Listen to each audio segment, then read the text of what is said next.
right, we have a watch in from Audaz. They sent me this watch for an honest review. I don't have to give it back, so I just want to give you guys just a heads up on that aspect.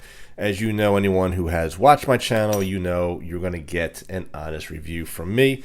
So first and foremost, we do get a travel case. I love the fact that it comes in a travel case because this is a case that will not just get thrown into the closet like the typical boxes that come with watches. Inside you will see very nice protection and the showstopper of today, the Audaz. This is the Sea Ranger GMT and it is a beauty. First and foremost, we do get a white ceramic bezel, which is very nice. By the way, the bezel, that's lumed. Oh, the dial, yeah, that's lumed. The markers, they're lumed. The handset, including the lollipop, the GMT triangle, yeah, that's lumed as well. I think they're using BGW9 and C3, and the only reason why I'm saying that is first and foremost, you're getting blue lume on the dial, you're getting the greenish lume on the handset and the markers. The reason why I believe they're using the Swiss Superluminova is because of the way that this shines. It shines very brightly and it shines for a very long time. As you see here in the video, this actually almost doubles as a flashlight. I mean, it is so bright. This is definitely one of the best lumed watches I've had on the channel since I started. They really do an excellent job. So if you're looking for a watch with a lot of lume, this is definitely going to be your piece. Now, the second biggest impressive thing about this watch is the fact what's running the watch. It is, yes, it is the NH34A. Now, this is the GMT Seiko movement. So we're going to unwind the crown, pull out to the first position. This is going to set your date if when you're going downward. Upward, that's going to set your GMT hand. So this is considered an office GMT because you pull the crown out and you can adjust the GMT hand separately. Now a true GMT is one where you can actually pop the crown out to the first position and notice, pop it out to the first position, you can adjust the hour hand independently, just like that. This is what you consider a true GMT. And then if you want to move this GMT hand, the actual GMT hand, you then have to then click it out to the second position. That's considered a true GMT. This one is 660 feet of water resistance or 200 meters. We do get a lollipop second hand. Again, I said that was lumed. You do get that Mercedes hour hand, which is of course reminiscent of Rolex. You are getting a true sapphire crystal. It is boxed. Okay. It's a boxed domed, it looks like. A domed sapphire, or actually it's boxed, kind of flat, but it is boxed. And you are getting anti-reflective coating underneath the crystal. Now, when it comes to the back of the crystal, you are getting a mineral crystal with no anti-reflective coating, which perfectly fine, pretty standard, by the way. So I do like the fact that they do a branded rotor. I like how they do that, and it is blued. And you do get a lot of information on there, including the movement. You're getting the amount of joules, which is a 24 joule movement. Now this watch is going to run, and I got this watch running from anywhere from +5 to +9 seconds a day. Perfectly fine and very happy with that. Now when we manipulate the time, I do like to show when the date changes. I'm always a sucker for, and yeah, just right around 1155-ish. Definitely, again, standard, so very nice there. But yeah, we get good feedback from the crown. Fairly tight and fairly responsive. Nothing out of the ordinary I can see. It's a Seiko movement, so it's going to be a very reliable movement. There's your winding motion, your sound. Now, when it comes down to the dimensions of the watch, you got to be careful when you're reading the dimensions from a website, because the website stated that this was a 42, but this was indeed a 43 millimeter. They also stated it was a 14.5 millimeter case depth or thickness. This actually is 15 millimeters on the money.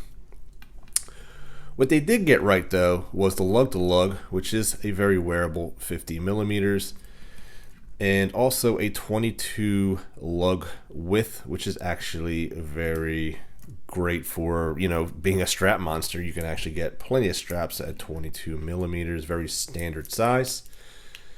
I'm going to put this on my 7-inch wrist and show you guys what it looks like on the wrist. As you can see, it definitely wears very well on my 7-inch wrist. And I like the dimensions. I'm a big fan of a little bit larger watches, usually around that 42, 43 millimeter. So no problem there. So very nice on the wrist. They do a nice job, by the way, also on the clasp. It is a true milled clasp. You do have the branding there, but pretty standard though. I mean, when it comes down to the styling of it, but it works well. You get the fold over safety. You get tons of micro adjust, which is really nice. And you do get push pins. It is a pin and collar system, so you do get the collar along with it. You do get solid end links. You get brushing on the outer links. You get polishing on the center. And you do get a lot of fingerprints because this is indeed polished on the sides as well. So we'll clean that off and give you kind of a better view of that. So yeah, we do get a mirrored shine on here. So yes, you get a mirror shine on the edge, and you do get brushing here. No chamfered. It's just it's basically polished right into brushed. No chamfered. Okay, but it is well done. But you can definitely see it is a chunky monkey. Very similar thickness to my Tudor GMT.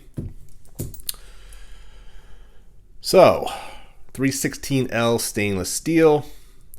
You're getting a great movement. It is a substantial watch. When you take this watch out of the case, you'll notice that it is a substantial watch. It's built very well. 7 ounces, and that is with its size to my wrist. Again, you're getting a solid watch for the price. So if you want a watch with tons of lume, you want a practical watch with a really good solid movement that's going to last you a lifetime with that Seiko movement powering this, you can't go wrong with this. I would say that my only gripes really is the name. I would rather have maybe just a logo as opposed to the name. Just not a fan of it, but that's personal preference. In a lot of cases, I do prefer more of just a logo and calling it a day, but that's just, again, a personal preference. They do have their logo here on the crown. I don't know if you could see it, but it is essentially this. And, again, there's a lot of logos out there with the wings. You look at your Breitlings, your Invicta, right? And Longines, and I can just go on and on. These brands love the wings, but I think the wings could have been a better touch on a watch like this. But again, my personal preference. Another nitpick that I would have, the white ceramic is definitely a unique feature of the watch and definitely makes it definitely different than what it's paying homage to. I would have loved to have seen a I would have loved to have seen a brushed bezel. I think that would have really set this watch off. And I think if they were to do that, then they wouldn't have had the luminescence on the bezel. But let's be honest, the numbers on this bezel are actually the first to fade. They don't last, but the handset and the dial, that will last into the night. These will fade pretty quickly, so this is more gimmicky than anything. Yeah, the ceramic is a nice touch because it is scratch resistant, but I just think that having the brushed bezel would have actually been a really, really nice touch on this watch. So I'm not dinging it for it, but again, just a personal preference. The other thing is it is a bit thick. I would have liked it to be in the 14s, but this was definitely tipping at 15 millimeters on the money. So a little bit thick, but it doesn't bother me personally, but it may bother some. And I don't know, again, I'm nitpicking here, but I prefer chamfered edge. I just think it gives it a little bit more of a premium look. And when I say chamfered edge, I'm talking like what you see here. You see this on the Tudor? See a little bit of a chamfer there. It's not just a sharp edge, but it comes to a little bit of a curvature gives it just a little bit of a premium look. But again, I'm nitpicking here. All right, definitely nitpicking. I think besides that, guys, I think you're getting a really just solid watch. So definitely check out Audaz. I'll put their information down below. And yeah, I mean, at the end of the day, I do like the added touch of orange on the second hand, and of course the lettering. Yes, this does pay homage to Rolex, so maybe the Mercedes hand is a bit much as well. But again, by the way, here is the bezel movement. Very solid clicks. You're getting no backplay whatsoever. It is unidirectional. It is not in a bi-directional bezel. I prefer bi-directional bezel when we're looking at GMTs. And what I mean by that is that the watch will go, or the bezel will go both ways. Okay, but again, I'm just nitpicking this watch just because no watch is perfect, and just want to point these out to you guys in case that's what you're expecting here. But I think for the money, you're definitely getting a solid watch. So that's my 2 cents. You can keep the change. God bless. I'll see you guys next time on Average Joe Watch Reviews. See you soon.